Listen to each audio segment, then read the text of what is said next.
mais il y a une question boo xam ne moom la ñëpp di interroger wu. am na benn sondage bu génn.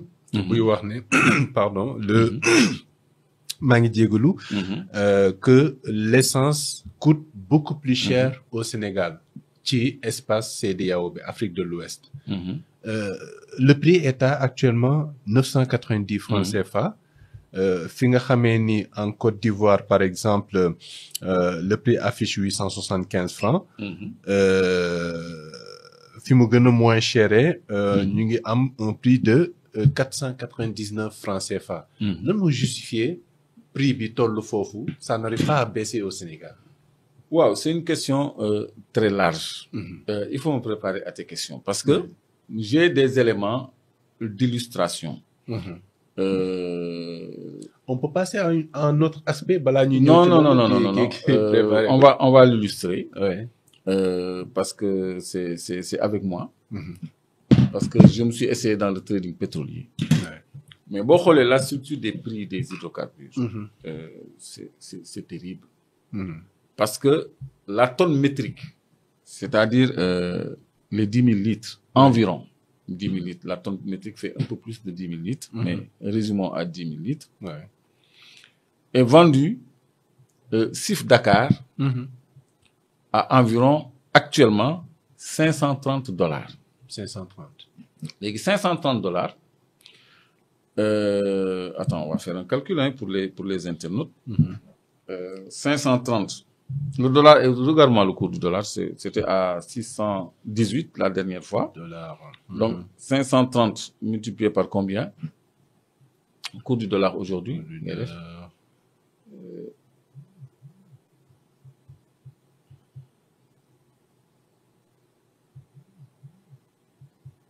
Donc, mu ngi toll ci 606 francs.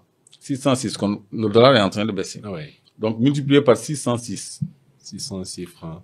Tu es à 321 francs le litre rendu Dakar. 321 francs le litre rendu Dakar. Alors, comment se fait-il 321. que l'essence revienne à Dakar au débarquement à 321 000 la tonne métrique, c'est-à-dire 321 francs, 180 le litre. Comment il peut se retrouver à 990 francs le litre? C'est excessif.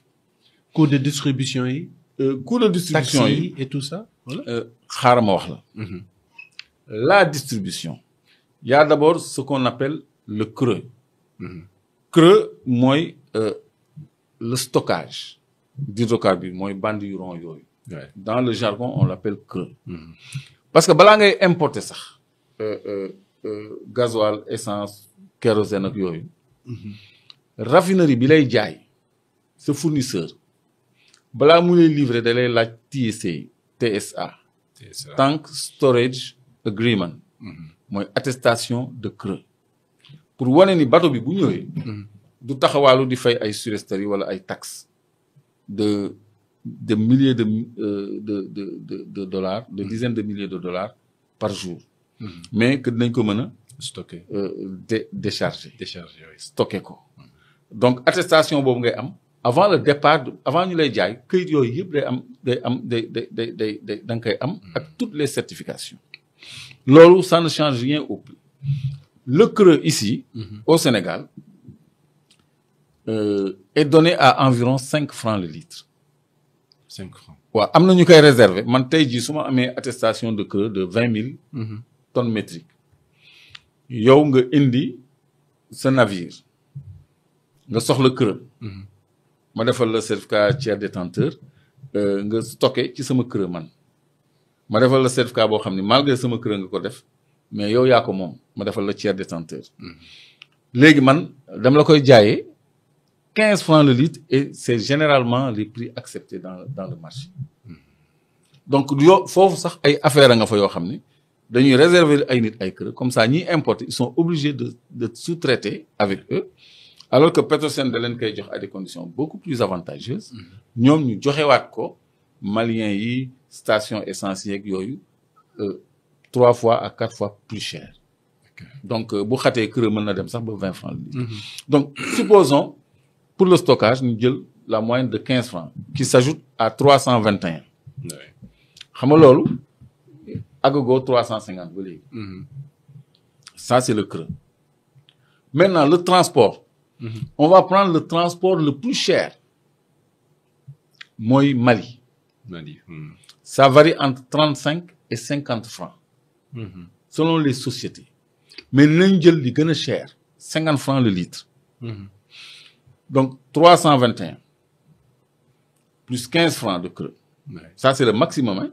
Parce que 5 francs, mon go am. Plus 50 francs, j'ai pas ma tablette, calcule-moi ça. Donc, 321. Plus 15 francs. Pour le stockage. Plus 50 francs pour le transport. Ça fait combien? 386. On est à 386 francs le litre.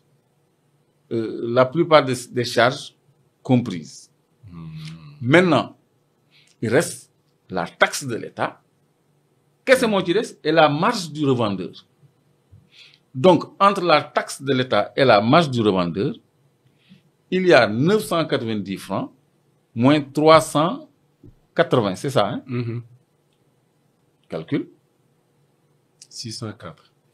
Il y a entre la marge du revendeur et la taxe de l'État 684 francs. 604 francs. 604 francs, Oui, autant pour moi. c'est ça. C'est pourquoi on dit que la structure des prix des hydrocarbures est constituée à 68% de taxes. Il y en a qui ont dit 65%. Mais SOS Consommateur de Maître Massokhna Kane soutient que c'est à 68% de taxes en réalité. Et SOS Consommateur est une organisation assez sérieuse qui travaille sur des chiffres et des données. Donc, le coût de revient, c'est 384, j'avais dit. Ouais. Et j'ai calculé le coût de transport le plus cher. 50 francs, c'est le transport de Dakar à Bamako.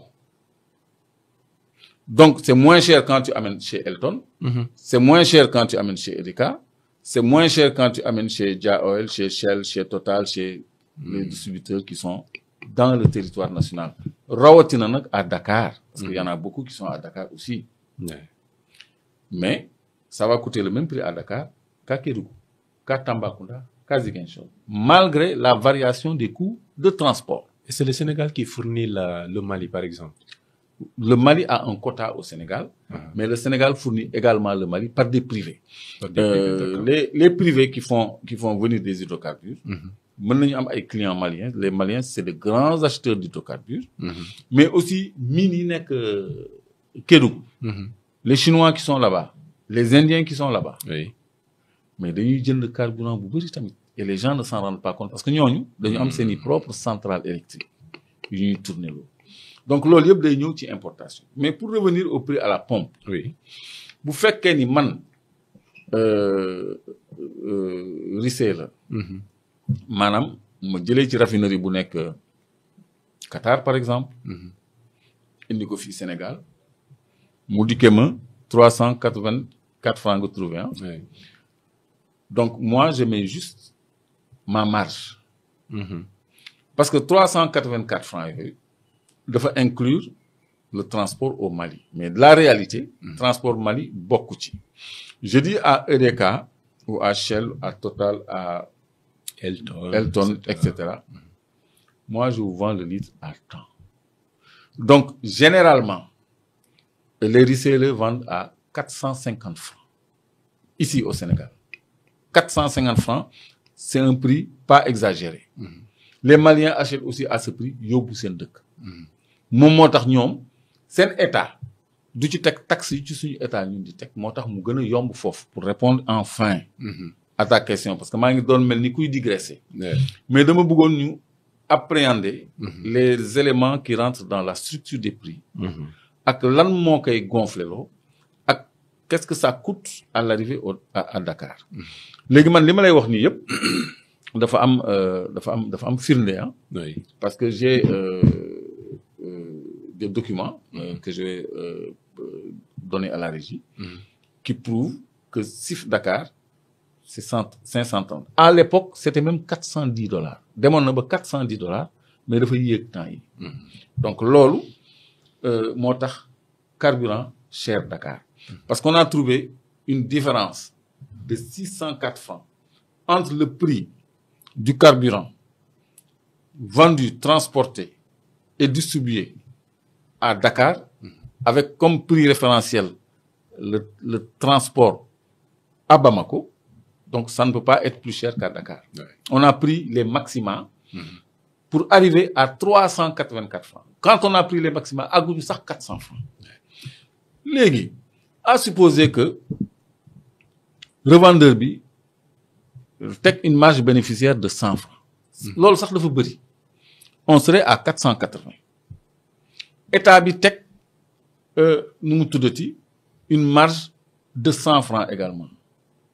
Mais c'est des centaines de millions de litres là ñuy consommer tous les jours. Lolo dafa bëri. Le prix reviendrait à 500 ou 600 francs?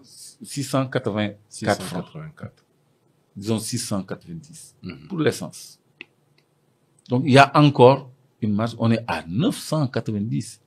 Il y a 300 francs encore de surtaxe entre 100 francs de bénéfice pour le revendeur et 100 francs de bénéfice pour l'État. 100 francs de taxe plutôt. Je ne saurais pas parler de bénéfice, de taxe pour l'État. Oui. On serait à 680. Dina des 300 francs entre le prix réel et le prix appliqué à la pompe qui est de 990. Autour de 684, mais tu as 306 francs de différence. Calculé comme ça. Li dalay won ni carburant, bu fekkee ni on revoit la structure des prix, État crée de la richesse ailleurs que dans les taxes. Je crois que nit ñi dinañu soulager. Parce qu'il y a un moyen vraiment de tirer les prix vers le bas. Maintenant, les traders et les brokers, traders, ils m'ont jaay comme ay Dermont Oil, comme ay Itok, etc. Brokers, ils m'ont bon, c'est peut-être des entremetteurs ou des intermédiaires qui font de l'intermédiation pétrolière. Ça existe aussi. Mettre en relation un fournisseur et un vendeur pour avoir une commission généralement de, bon, je le dirais pas, une commission sur contrat. Ñooñu tam ñu ngi fi plein. Ben ñooñu ce qu'ils prennent, c'est pas beaucoup. C'est généralement $5 par tonne métrique. $5. Bëriwul, mais sur 100 000 tonnes métriques, c'est quand même $500,000. Voilà. Légui, mais loolu amul benn impact ci prix hydrocarbure, ci prix carburant plutôt. Donc État moo war a encadrer l'activité de trading pétrolier. Et quand je parle de trading pétrolier, je parle des pipe products, des produits raffinés, des produits finis, gasoil, essence, kérosène, fuel, yooyu. Loolu, je crois que la direction de l'énergie, il y a même enfin, au-delà de l'énergie, c'est des hydrocarbures, la direction des hydrocarbures. Oui. Je félicite la dame là qui vient de Sénégal. Il paraît qu'on a nommé une dame là-bas à la direction des hydrocarbures. War nañu veiller sur la vérité des prix des hydrocarbures. Loolu dafa baax sax ci Sénélec ba mu jóge moom. Pour que son fuel ne lui coûte pas ce qu'il lui coûte actuellement, mais mu refléter la réalité des prix du marché. Donc loolu, je crois que autorités elles sont interpellées. Dina metti ci ñoom parce que c'est des pertes de recettes de trésorerie. Est-ce que c'est le bon moment actuellement? Si c'est possible. C'est possible parce que on a du gaz qui entre, on a du pétrole qui entre, on doit le sentir, et surtout qu'on nous dit qu'on est en train de raffiner notre pétrole. Oui. Donc je pense que bon, il faut leur donner 3 mois et les interpeller sur la question parce que tout le monde attend les résultats du traitement du brut de Sangomar sur les prix à la pompe. Ñëpp ngi xaar segg bi ñuy segg suñu pétrole pour mu am jeexital ci njëgu essence beeg gasoil bi. ba ci courant bi peut-être. ba ci courant bi bu ci fuel bi bokkee bi nga xam ni Senelec moom lay lakk. ak diesel oil bi nga xam ni moo gën a diis gasoil tuuti. ak yeneen élément yu mel ni nafta boo xam ni West Africa mën na ko utiliser. su amagul GNL. yooyu yëpp ci raffinage du pétrole lay jóge. butane le gaz butane tamit. bi ñuy toggee war na mën a wàññeeku parce que ci raffinage du pétrole aussi la ñuy jëlee gaz boobu. donc parce que ay bande yu ngand la ay tour de distillation yoo xam ne dañ ciy baxal ci taat bi pétrole brut bu diis bi. waaw léegi cóolóol boobu di jóg ci kaw parce que tour bu kawe la. lu muy gën a kawe muy gën a sedd refroidissement day indi li ñuy wax effet de condensation maanaam cóolóol bi day dellu nekk ndox wala mu des nekk gaz aussi. parce que gaz yi ñooy njëkk a génn butane propane ak éther yi. après essence yi après gasoil yi après. nu mu tuddati kérosène plutôt. après nu mu tuddati diesel oil fuel xam nga les lubrifiants mooy huile yi après graisse yi. après goudron yi après yooyu. ba ci bitume nga xam ni mooy mujjee bi ñuy defaree tali yi. donc loolu yëpp ci pétrole lay jóge léegi ñun suñu pétrole. buñ ko raffiné parce que nit ñi essence ak gasoil rek la ñuy xalaat parce que mooy gën a impacter le coût de la vie mais au-delà léegi vidange par exemple man dama gën a xam lu xew ci vidange ñun bu njëkk ay 18 000 lañ doon vidange yi léegi da ngay laajte ñu ni la vidange yi oto léegi da ngay laajte ñu ni la 56 000 le bidon de 5 litres ki bu ñu daan jëndee ñun ay 7 000 francs à l'époque et puis de la plus grande qualité qui s'appelait Ultramax boo xam ni Elton moo ko doon jaay c'est une publicité gratuite moom moo doon jar loolu entre 7 000 et 9 000 francs léegi on te parle de 56 000 xool la différence bi de 7 000 9 000 à 56 000 un bidon te bu fekkee da ngay jël 7 litres tu achètes 2 litres supplémentaires à combien de francs le litre dafa cher léegi loolu bu fekkoon ni dañ koy produire fii des lubrifiants de qualité doon na aussi am jeexital ci nit ñi dina baax ci ñun boobaa dina réduire importation wu huile yi Régis wane sànq parce que c'est des huiles importées ñu consommer nos propres lubrifiants dans nos moteurs qui sont au-delà des voitures mais les centrales les grandes industries nga xam ne dañuy soxla huile jusqu'au navire nga xam ni dañuy c'est de ñooñu ay fûts la ñuy embarquer. c'est ça est-ce que gis nga navire bu ñu koy préparer mu dem fii. effectivement ay bërigo huile.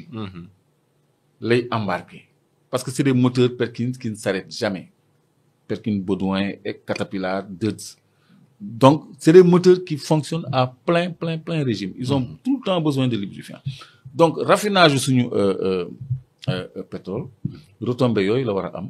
c'est ça ci ñun. donc on attend mais prix yi ñuy appliqué. c'est à la limite mënuma ko bëgguma ko qualifier. mais c'est pas normal. c'est excessif. waaw pour ne pas dire plus c'est vraiment pas normal. nga am un gasoil qui te revient même pas à 384 parce qu'on a mis le transport du Mali c'est 50 francs. muy revenir 990 francs. à la pompe loolu je crois que lu ñu war a seetaat. ñu war a seetaat voilà yaa ngi wax tout à l'heure. xam naa ñi ci nekk nag dañ ma mere parce que dans le trading ils veulent pas qu'on mette ça sur la place publique moi c'est ça mon problème moi je suis votre serviteur moi je mets à votre disposition li nga xam ne nit ñi ci la ñuy liggéey di ci am loo xam ne ñun dañ ciy dee bu fekkee ni ñun dañ ciy dee dinaa ne lii moo ñuy rey comme ça ñu wut ci pexe. c'est vrai que ñiy tedd dañuy bëgg di tedd tout le temps. mais à quel prix sax ñoom les traders. mais non pas du tout. du leen tax a perdre. pas du tout mais l'État prend limite un peu les. l'État prend beaucoup aussi léegi pour l'État. oui pour revenir à l'État. li muy perte ci taxe ci revenu fiscal. ci retombée fiscale plutôt. mën na ko dabu ci implication dans l'exploitation de nos ressources. ñun amuñu cimenterie. on a SOMISEN. Société des mines du Sénégal. CIMAF les Marocains bërki Dembo Ndiaye dañu ñëw ils commencent à inonder le marché de ciment. suñu amoon cimenterie nationale danañ ci am lu ëpp li ñu am ci taxe ci gasoil beeg essence bi. te bu boobaa ñun du ñu sonn ci essence bi gasoil bi nga xam ni gouvernement bi du soxla di ci jël lu muy dundee ci suñu kaw ñun parce que consommateur final bi mooy supporter lépp tous les coûts. Consommateur final bi moo koy l'entreprise bu ko état bi taxé 100 day teg 100 ci prix de vente du ko yëg. ñun ñoo koy fay en fait en fin de compte. donc war nañ ci état na créer de la richesse. Ouais. Parce que notre sous-sol est riche. Très riche. Nos eaux sont poissonneuses. On a des ressources forestières.